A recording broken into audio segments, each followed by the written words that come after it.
నమస్తే, welcome to special debate. కృత్రిమ మేధస్సు ఏఐ ఇప్పుడు ప్రపంచవ్యాప్తంగా ఇదే చర్చ. అసలు నాణ్యమైన విద్యకు ఏఐ పాత్ర ఏంటి? విద్యార్థులు సొంతంగా నేర్చుకోవడంలో ఏఐ ఎలా సహాయపడుతుంది? విద్యారంగంలో ఏఐతో కలిగే లాభాలేంటి? ముఖ్యంగా గ్రామీణ దూర ప్రాంతాల్లో విద్యలో క్వాలిటీ పెంచడంలో ఏఐ ఉపయోగపడుతుందా? మరి ఏఐ ఉపయోగించడం వల్ల విద్యార్థుల ఆలోచన శక్తి తగ్గే అవకాశం ఉందా? అసలు భవిష్యత్తులో ఏఐ ఉపాధ్యాయులు భర్తీ చేయగలదా? ఇలాంటి డౌట్స్ చాలామందికి ఉంటాయి. ఈ డౌట్స్ క్లారిఫై చేసేందుకు మనతో జాయిన్ అవుతున్నారు ఇక్కుర్తి వెంకట్ గారు. ఇక వెంకట్ గారు తెలిసిందే, 3 దశాబ్దాలకు పైగా ఔషధ తయారీ కావచ్చు, పరిశోధనలు, వాటి ప్రయోగాల్లో అపార అనుభవం ఉంది. అలాగే ఆధునిక యుగంలో ఫార్మాతో పాటుగా డేటా సైన్స్ రంగాల్లో అనేక మందికి మార్గదర్శనం చేశారు. చాలా కాలేజెస్ అలాగే యూనివర్సిటీల్లో సుమారుగా 300కు పైగా సెమినార్స్ కూడా నిర్వహించారు. రైట్, ప్రస్తుతం అంతా వెంకట్ గారు జాయిన్ అయ్యారు. నమస్తే వెంకట్ గారు. నమస్తే అండి. నమస్తే సార్. సార్ ఏంటి ఎలాగా ఏఐ ఈ మధ్యకాలంలో ప్రతిరోజు వింటున్న మాట ఇదే మొత్తం వరల్డ్ వైడ్గా. నిజంగా ఏఐ వల్ల నాణ్యమైన విద్య అందుతోందా? ఎంతవరకు ఉపయోగపడుతుందా? ఏఐ అనేటువంటిది ఏంటంటే ఆర్టిఫిషియల్ ఇంటెలిజెన్స్. అంటే యాక్చువల్గా వాటి కొన్ని అల్గారిథమ్స్ ఉంటాయి. అంటే మన బ్రెయిన్ ఎట్లా ఆలోచిస్తుందో అదే విధంగా ఆలోచించడానికి ప్రయత్నం చేస్తుంది. కొన్ని సందర్భాల్లో సక్సెస్ కూడా అయ్యారు, చాలా సక్సెస్ కూడా అయింది. ఫస్ట్ ఆఫ్ ఆల్ ఈ ఏఐ వల్ల మనకి అడ్వాంటేజ్కి వచ్చేసరికి పర్సనలైజ్డ్ ట్రైనింగ్ అండి. అంటే మీకేం ట్రైనింగ్ కావాలో మీరు చూస్ చేసుకోవచ్చు, నాకేం ట్రైనింగ్ కావాలో నేను చూస్ చేసుకోవచ్చు. అది ఒకటి బిగ్ అడ్వాంటేజ్ అనమాట. రెండవది రిపిటేటివ్, లైక్ ట్యూటరింగ్ సిస్టమ్స్ అన్నీ స్మార్ట్ అయిపోతాయి. అంటే ఒక ఫోన్ చేతిలో ఉంటే చాలు, మనం నేర్చుకునే పరిస్థితికి వెళ్ళిపోతాము. So we don't need to go to the college, we need to SIT in a class room. ఇవన్నీ చేయాల్సిన అవసరాలు తగ్గిపోతాయి ఫస్ట్ ఆఫ్ ఆల్. అది ఒకటి. నెక్స్ట్ పోతే అడ్మినిస్ట్రేటివ్ ఎఫిషియన్సీ, ఒక ఎగ్జామ్ సిస్టమ్ కానీ మార్క్స్ కానీ ఇవన్నీ కూడా ఏఐ చేసేస్తుంది. సో ఇవన్నీ కూడా ఏంటంటే ఏఐ రావటం వల్ల సిస్టంలో మార్పులు వచ్చేస్తాయి. అంటే మనము ఇప్పుడు ఆఫ్టర్ డెత్ ఆఫ్ క్రీస్తు అండ్ బిఫోర్ క్రీస్తు అని ఏడి అండ్ బీసీ ఎలా చెప్పుకున్నామో, ఆ తర్వాత కాలంలో ఈ కోవిడ్ వచ్చిన తర్వాత before Covid after Covid system ఎట్లా వచ్చేసిందో, ఇంకా భవిష్యత్తులో ఒక 100 years తర్వాత వాళ్ళు okay before AI and after AI అని మాట్లాడుకుంటారు. ఏఐకి ముందు ఎట్లా ఉంది, ఏఐకి తర్వాత ఎట్లా ఉంది అని చెప్పేసి మాట్లాడే పరిస్థితి వచ్చేస్తుంది. సో ర్యాపిడ్ చేంజెస్ అనేవి ఖచ్చితంగా వచ్చేస్తాయండి. ఇకపోతే మీరు అడిగినటువంటి క్వశ్చన్ ఏంటంటే మోస్ట్ ఇంపార్టెంట్, ఈ ఏఐ వల్ల ఉన్నటువంటి అడ్వాంటేజెస్ అంటే ఇప్పుడే మీకు చెప్పాను. ఏఐ వల్ల ఎవరికి కావలసినట్టు వాళ్ళు ట్రైనింగ్ సిస్టమ్ని వాళ్ళు డెవలప్ చేసుకోవచ్చు. That is advantage. And also global access. ప్రపంచంలో ఎక్కడ క్లాసెస్ ఉన్నా ఏమున్నా కూడా మనం ఏఐ ద్వారా మనం యాక్సెస్ చేయొచ్చు, అవి చేసేయచ్చు. అండ్ మూడవది ఏంటి, టైం కన్స్ట్రైంట్. మనకి ఇష్టం వచ్చినప్పుడు మనము తీసుకునే అవకాశం మనకు ఉంటుంది. That is advantage. And most important ఏంటంటే డేటా డ్రివెన్ సొల్యూషన్స్. ఇంతకు ముందు ఏంటి, ఒక ప్రోగ్రామ్ రాసి ఒక డేటా ఇచ్చి రిజల్ట్స్ తీసుకునేవాళ్ళం. ఇప్పుడు రివర్స్ ప్రాసెస్, రిజల్ట్స్ నుంచి మనకి డేటా సిమ్యులేట్ చేసుకునే పరిస్థితికి వచ్చేస్తుంది. సో ఇవన్నీ కూడా అడ్వాంటేజెస్. డిసడ్వాంటేజ్, అతి పెద్ద డిసడ్వాంటేజ్ ఏంటంటే హ్యూమన్ ఇంటరాక్షన్ ఉండదు. ఒక ఏఐలో మనం లెసన్ విన్నామా, నిద్రపోతున్నామా, ఏం చేస్తున్నామా అనేది తెలియదు. కానీ అది ప్రాబ్లం. కానీ ఇక్కడ మనకి క్లాస్లో లెక్చరర్ అనేటువంటి వాళ్ళు చూస్తారు కదా, వాళ్ళకి క్వశ్చన్స్ చేస్తారు. కనీసం జూమ్లో అయినా సరే రికార్డింగ్ లేకుండా ఉంటే మనం ఫేస్ టు ఫేస్ ఎదుర్కొన్నా ఉన్నట్టుగా మనము చూడొచ్చు. సో కాబట్టి హ్యూమన్ ఇంటరాక్షన్ అనేటువంటిది తగ్గిపోతుంది. అది ఒక పెద్ద డిసడ్వాంటేజ్. అండ్ రెండవది ఏంటంటే ఈ ఏఐ వల్ల ప్రతి ఒక్కళ్ళకి ఏంటంటే ప్రైవసీ కన్సర్న్స్ వచ్చేస్తాయి. ప్రైవసీ ఉండదు, ఎందుకంటే AI is tracking all the information. So కాబట్టి ప్రైవసీ ఉండదు. అండ్ ఇంకొక ప్రాబ్లం ఏంటంటే ఏఐ వల్ల వచ్చేటువంటి బిగ్ ప్రాబ్లం ఏంటంటే ఈ కన్సర్న్స్ వచ్చారు. ఒక అల్గారిథం కనుక బయాస్గా రాశారనుకోండి, బయాస్గా రాస్తే టోటల్గా అది బయాస్ డెసిషన్స్ ఇస్తుంది, ఆ డెసిషన్సే తప్పిస్తుంది. అక్కడ కొంచెం మనకి మేజర్ ప్రాబ్లం వస్తుంది అనమాట యాక్చువల్గా. కాకపోతే స్టూడెంట్స్ హైబ్రిడ్ మోడల్, పూర్తిగా ఏఐ మీద డిపెండ్ అవ్వకూడదు, పూర్తిగా క్లాస్ రూమ్ డిపెండ్ అవ్వకూడదు. ఖచ్చితంగా ఏంటంటే హైబ్రిడ్లో ఉండాలి వాళ్ళు. హైబ్రిడ్లో ఉంటామంటే అర్థం ఏంటంటే అట్లీస్ట్ కొన్ని సబ్జెక్ట్స్ కొన్ని క్లాసెస్ అన్నా సరే హ్యూమన్ ఇంటరాక్షన్ ఉండాలి. కొన్ని స్కిల్స్ డెవలప్ చేసుకోవటానికి ఏఐ ఖచ్చితంగా ఉపయోగపడుతుంది. అలాంటప్పుడే ఈ ఏఐ అనేటువంటిది స్టూడెంట్కి ఒక క్వాలిటీ ఎడ్యుకేషన్ని ఇంప్రూవ్ చేయడానికి ఉపయోగపడుతుంది. అంటే ఎస్ సార్, మీరు చెప్పినట్టుగా అంటే ఇప్పుడు ప్రతి సెక్టార్లోని ఏఐ వచ్చేస్తుంది. మీరు అన్నట్టుగా ఇంక భవిష్యత్తులో ఏఐ ముందు ఏఐ తర్వాత అనే నానుడు వచ్చేస్తుందని చెప్తున్నారు. బట్ స్టూడెంట్ దశ నుంచి మనకి ముఖ్యంగా అదే కీలకం కాబట్టి ఖచ్చితంగా దీనివల్ల అడ్వాంటేజ్ డిసడ్వాంటేజ్ సేమ్ మనకి కనిపిస్తూనే ఉన్నాయి.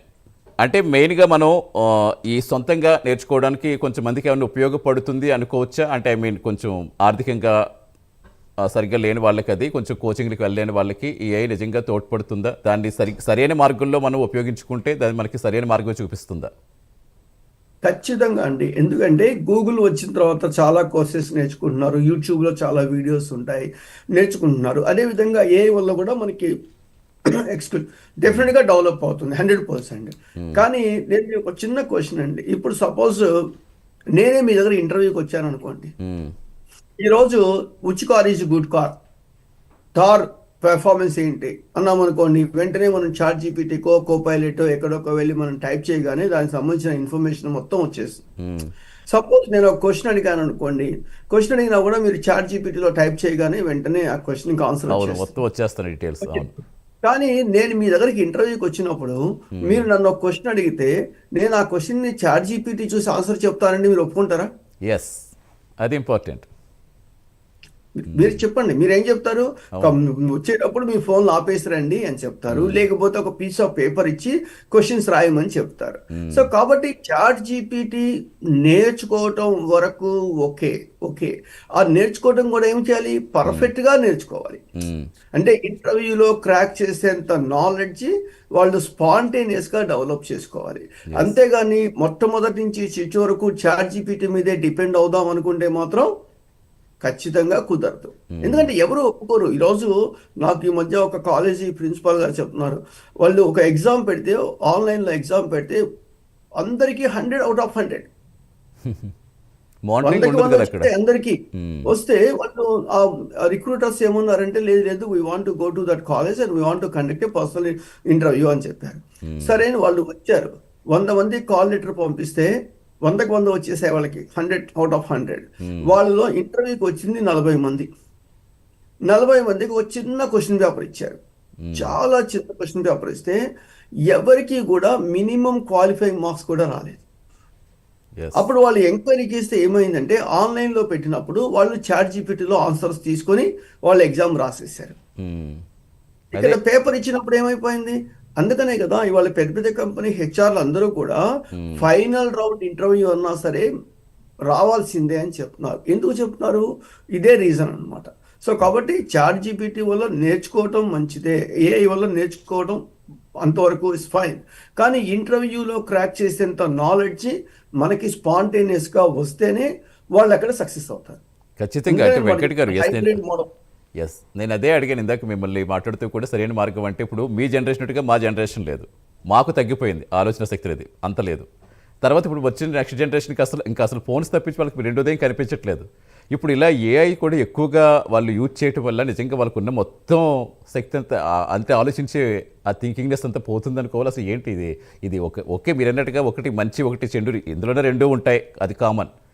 బట్ నిజంగానే దీనివల్ల ఎందుకంటే గతంలో గేమ్స్ ఆడట్లేదు, శారీరకంగా వాళ్ళు పెద్దగా ఫిట్ ఉండట్లేదు, మానసికంగా కూడా ఫిట్ ఉండట్లేదు. At the same time knowledge పరంగా కూడా ఇప్పుడు ఇవన్నీ టెక్నాలజీని ఉపయోగించేసుకుని దాని మీద కూడా వాళ్ళు సరైన దృష్టి పెట్టడం లేదు. మరి ఎలా వాళ్ళని అసలు మనం ఎలా అబ్జర్వ్ చేస్తుండాలి, ఎలా మానిటరింగ్ చేస్తూ ఉండాలి? మానిటరింగ్ చేస్తూ ఉండాలి అని అంటేనండి, ఇదంతా ఒక విషవలయం లాగా అయిపోతుంది. ఎందుకంటే వాళ్ళు ఆర్టిఫిషియల్ ఇంటెలిజెన్స్ అసలు ఎందుకు ఈ స్మార్ట్ ఫోన్ చేతికి రావడం. ఇంతకుముందు నా పర్సనల్ ఎక్స్పీరియన్స్, నాకు అట్లీస్ట్ ఒక 200 ఫోన్ నెంబర్లు నాకు ఏరియా కోడ్తో సహా గుర్తుండేవి. ఈ రోజు నా ఫోన్ నెంబరే నాకు గుర్తున్న పరిస్థితికి అయిపోయింది. ఎందుకంటే everything is available here, that's the reason is. So కాబట్టి ఇప్పుడు ఏమైపోయింది అంటే, మనము స్మార్ట్ ఫోన్ ఎక్కువ యూజ్ చేసే కొద్దీ కూడా అలా అని చెప్పేసి నాకు మెమరీ పవర్ లేదా అంటే, మెమరీ పవర్ ఉంది, బాగానే ఉంది, నా డెఫినేషన్స్ అన్ని కూడా నాకు బాగానే గుర్తుంటాయి. కానీ ఏంటంటే ఏది అవసరము ఏది అవసరం కాదు అనేటువంటిది వాళ్ళ డిస్క్రిమినేషన్కే వదిలేద్దాం. స్టూడెంట్ అనేటువంటి వాళ్ళు మనం సెల్ ఫోన్ వాడుతున్నప్పుడు సెల్ ఫోన్లో గేమ్లు ఆడటం అవసరమా కాదా వాళ్ళే డిసైడ్ చేసుకోవాలి. సెల్ ఫోన్లో సినిమాలు చూడటం అవసరమా కాదా, సెల్ ఫోన్లో ఒక ఎంఎస్ ఆఫీస్ నేర్చుకుంటున్నారా, it should be good. Yes. MS Office cell ఫోన్లో స్టాటిస్టిక్స్ చూడటం నేర్చుకుంటున్నారా, షుడ్ బి గుడ్. సో కాబట్టి ఆ యొక్క డిస్క్రిమినేషన్ అనేది మనము స్టూడెంట్స్కే వదిలేసేయాలి. ఆ డిస్క్రిమినేషన్ కరెక్ట్గా రావాలి అంటే ఎక్కడి నుంచి వస్తుంది? పేరెంట్స్ దగ్గర నుంచి వస్తుంది Right. అండ్ వాళ్ళ ఫ్యాకల్టీ దగ్గర నుంచి వస్తుంది. పేరెంట్స్ ఏం చెప్పాలి? ఒక డైరెక్షన్ క్రియేట్ చేయాలి. టీచర్స్ ఏం చెప్పాలి? ఒక క్వశ్చన్ నేను ఇస్తున్నాను, మీరు ఇది చాట్ జీపీటీలో యూజ్ చేసి చేయకండి అని చెప్పండి. ఒక సినిమాలో మొన్న ఈ మధ్య ఒక క్వశ్చన్ ఇస్తారు వాళ్ళ ప్రొఫెసర్, నెక్స్ట్ డే మార్నింగ్ ఆ క్వశ్చన్కి ఆన్సర్ వచ్చేస్తుంది. వాళ్ళు చెప్తారు, సార్ గూగుల్లో కూడా దొరకలేదు సార్ అంటారు. చూడండి, అంటే అర్థం ఏంటి? రియల్ ఇంటెలిజెన్స్కి ఎప్పుడైనా సరే వాల్యూ అనేది ఖచ్చితంగా ఉంటుంది అనేది ఫస్ట్ ప్రిన్సిపల్. ఇక్కడ స్టూడెంట్స్ని రైట్ డైరెక్షన్లో పెట్టాల్సినటువంటిది మాత్రం 100% టీచర్స్, వాళ్ళ ప్రొఫెసర్స్ అండ్ వాళ్ళ పేరెంట్స్ మాత్రమే. వాళ్ళు రైట్ డైరెక్షన్ ఇచ్చారు అనుకోండి, వీళ్ళు సెల్ ఫోన్ని యూటిలైజేషన్ తగ్గించేస్తారు. దేనికి? అకాడమిక్గా తగ్గిస్తారు. గేమ్స్ అవన్నీ తగ్గించేసి అకాడమిక్గా యూజ్ చేసుకోనివ్వండి. అది మేజర్. వాళ్ళు డిసైడ్ చేసుకోవాలి. మనం ఎన్ని చెప్పినా వాళ్ళు మారినంత వరకు ఉపయోగం ఏమీ లేదు. ఇప్పుడు నేను తెలుగు మహాసభలకి గుంటూరులో వెళ్ళానండి అని గజల్ శ్రీనివాస్ వచ్చి మరీ చెప్పారు, రండి వెంకట్ ఒక రోజు అంటే, సరే అని వెళ్ళి కాసేపు తిరిగి వచ్చాను. తెలుగు మహాసభల్లో ఇంగ్లీష్లో మాట్లాడుతున్నారు. ఆలోచించండి ఒకసారి. మనం తెలుగు మహాసభలను పేరు పెట్టుకొని రక్షించుకునేందుకే కదా, సంథింగ్ లైక్ దిస్. అక్కడ ఎక్కడ జరుగుతుంది తప్పు అనేటువంటి దానికి మనం డెఫినేషన్ చెప్పలేము. ఫస్ట్ ఆఫ్ ఆల్ కావాలని ట్రెడిషనల్ గా డ్రెస్ వేసుకొని వెళ్ళొచ్చాను అనమాట. యాక్చువల్గా ఎందుకు, మనం వెళ్తున్న సిచ్యువేషన్ బట్టి స్టూడెంట్ కూడా వాడు కాలేజీకి వెళ్తున్నప్పుడు కాలేజీకి సంబంధించినటువంటి డ్రెస్ కోడ్, నేను కాలేజీకి వెళ్తున్నాను కాబట్టి పుస్తకాలు చదువుకోవాలి, పెన్ను, ఇలాంటివన్నీ తీసుకొని దానికి తగ్గట్టుగా వెళ్ళాలి. కాలేజీకి వెళ్ళేటట్టుగా సినిమాకి వెళ్తూ, సినిమాకి వెళ్ళేటట్టుగా కాలేజీకి వెళ్ళటం అనేటువంటిది వాళ్ళు మర్చిపోవాలి. అది ఒకటి. రెండవది, by end of the day ఈ చేత్తో డిగ్రీ సర్టిఫికెట్, ఈ చేత్తో ఆఫర్ లెటర్ తీసుకునేటట్టుగా కష్టపడి పని చేయాలి వాళ్ళు. అది పని చేయాలంటే డెఫినెట్గా ఏఐ హెల్ప్ చేస్తుంది. కాకపోతే హైబ్రిడ్గా మాత్రం పనిచేస్తేనే అడ్వాంటేజ్. ఖచ్చితంగా సార్. అంటే మీరంటే ఒకటి ఎప్పుడు టెక్నాలజీని మంచి కోసమే వాళ్ళు కనిపెడతారు. బట్ ఏంటంటే ఇప్పుడు ఏదైతే అందులో డిసడ్వాంటేజెస్ ఉన్నాయో అవి ఎక్కువగా వైరల్ అవుతూ ఉంటాయి కాబట్టి దానికి అట్రాక్ట్ అయిపోతున్నారు. మీరంటే ఖచ్చితంగా ఏ ఏజ్ నుండి సరదాలు ఆ ఏజ్లో ఉంటాయి, వాళ్ళు చేయొచ్చు. బట్ మీరు స్టూడెంట్స్ కాలేజీకి వెళ్ళినట్టు ఉండాలి, సినిమాకి వెళ్తే సినిమాకి, ఫ్రెండ్స్ తోటి ఈ విధంగా నిజంగా లైఫ్ని ఒక సెటిల్డ్గా చేసుకుంటే అసలు ఇష్యూసే రావు మనకి. Yes sir. At the same time ఇందాక మీరు చెప్తూ ఆన్లైన్లో ఇప్పుడు క్లాసెస్ కూడా రికార్డ్ క్లాసెస్ వింటూ ఉంటారు కొంతమంది. ఇప్పుడు మనకి ఫ్యాకల్టీ అనేది ముఖ్యమని చెప్పారు. ఇప్పుడు ఆ ఫ్యాకల్టీకి నిజంగా ఏ ఎంతవరకు హెల్ప్ అవుతుంది అనుకోవచ్చు? వాళ్ళు కూడా ఏమీ డిపెండ్ అయిపోతున్నారా ఫ్యాకల్టీ?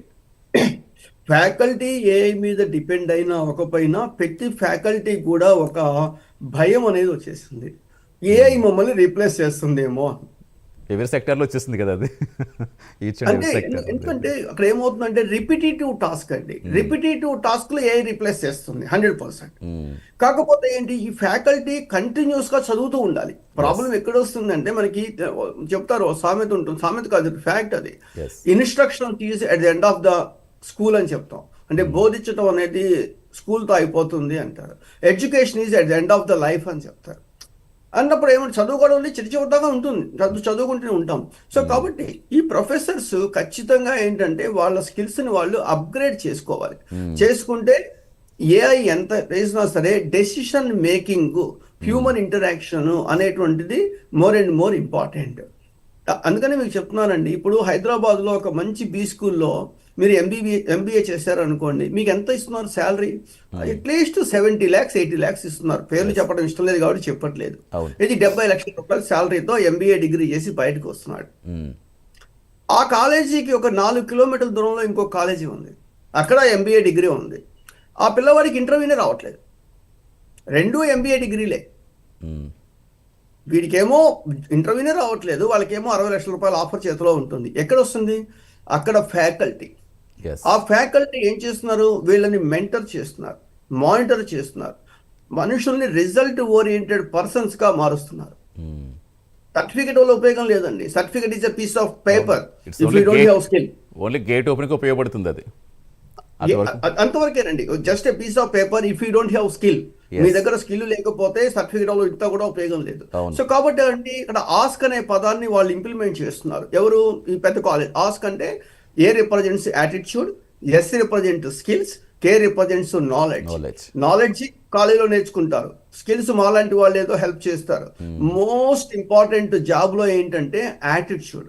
ఆ యాటిట్యూడ్ లో ఏంటి? Honesty is the more important, yes commitment important, management important. So ఇవన్నీ కూడా యాటిట్యూడ్స్. ఎవరు డెవలప్ చేస్తారు యాటిట్యూడ్? ఎవరికి వాళ్ళు డెవలప్ చేసుకోవాల్సిందే. దానికోసం ఏం చేయాలి? బుక్స్ చదవాలి. Like 7 habits of highly effective people, లేకపోతే you can win Shiv Khera, ఏదో బుక్స్ చదివినప్పుడు మనకి కాస్త తెలుస్తుంది. ఇప్పుడు సపోజ్ ఫర్ ఎగ్జాంపుల్ ఇప్పుడు నేను చెప్పాను కదా, ఇవాళ నేను తెలుగు మహాసభలకు వెళ్ళినప్పుడు ఏంటి, మన తెలుగులో ఉన్నటువంటి ఫేమస్ వాళ్ళందరి ఫొటోస్, వాళ్ళ గురించిన ఇన్ఫర్మేషన్ అంతా వచ్చింది. నేను అన్ని చదివి వచ్చాను. నాకు తెలియని విషయాలు చాలా ఉన్నాయి అక్కడ. వాళ్ళ గురించి మనం చెప్పాల్సి ఉంటుంది, మనం నేర్చుకునేది ఇంకా ఉంటుంది అక్కడ. ఎస్, వీళ్ళు కూడా స్టూడెంట్స్ కూడా తెలియని చోటుకి కాన్ఫరెన్సెస్కి వాటికి వెళ్ళిపోయి కూర్చొని వాళ్ళతో మాట్లాడి ఇన్ఫర్మేషన్ని వాళ్ళు డెవలప్ చేసుకోవాలి, నెట్వర్కింగ్ డెవలప్ చేసుకోవాలి. అప్పుడు వాళ్ళు సక్సెస్ తీసుకుంటారు. ఎస్ సార్, అలాగే ఇప్పుడు మనకి మెయిన్గా ఎథిక్స్, ఈ డేటాకు సంబంధించి ఈ ఇష్యూస్ ఎక్కువ వస్తున్నాయి ఏఐతో అని చెప్తున్నారు కదా. నిజంగా ఏంటంటే వాటి గురించి అడిగితే ఏం చెప్తారు మీరు? అది ఇంకా సిస్టమ్ ఇంకా పూర్తిగా పర్ఫెక్ట్ అవ్వలేదండి. ఎందుకంటే ఇప్పుడు సపోజ్ రెగ్యులేటరీ ఇన్స్ట్రక్షన్స్ ఇవన్నీ చాలా ఉన్నాయి. వాటన్నిటికీ కూడా ఇప్పుడు ఏఐ అనేది ఒక వెరీ పవర్ఫుల్ వెపన్ అండి. ఆ పవర్ఫుల్ వెపన్ని ఇప్పుడు సపోజ్ ఫర్ ఎగ్జాంపుల్ మీకు టెక్సాస్లో మొన్న మధ్య ఒక పేపర్లో వచ్చింది చూడండి. ఆ పిల్లవాడు ఇస్తాడు, మా ఫాదరు మదరు నన్ను తిడుతున్నారు హోంవర్క్ చేయకపోతే ఏం చేయమంటావు అని అడిగితే అవును చంపేసాయని చెప్పేసి ఇచ్చేసి ఎలా చంపాలో కూడా ప్రొసీజర్ ఇచ్చాం. అవును, అదో పెద్ద ఇష్యూ అయింది. చాలా పెద్ద ఇష్యూ అయింది. అందుకని చెప్తున్నాను కదా, ఏఐని ఎంతవరకు ఉపయోగించుకోవాలో అంతవరకు ఉపయోగించుకోవాలి.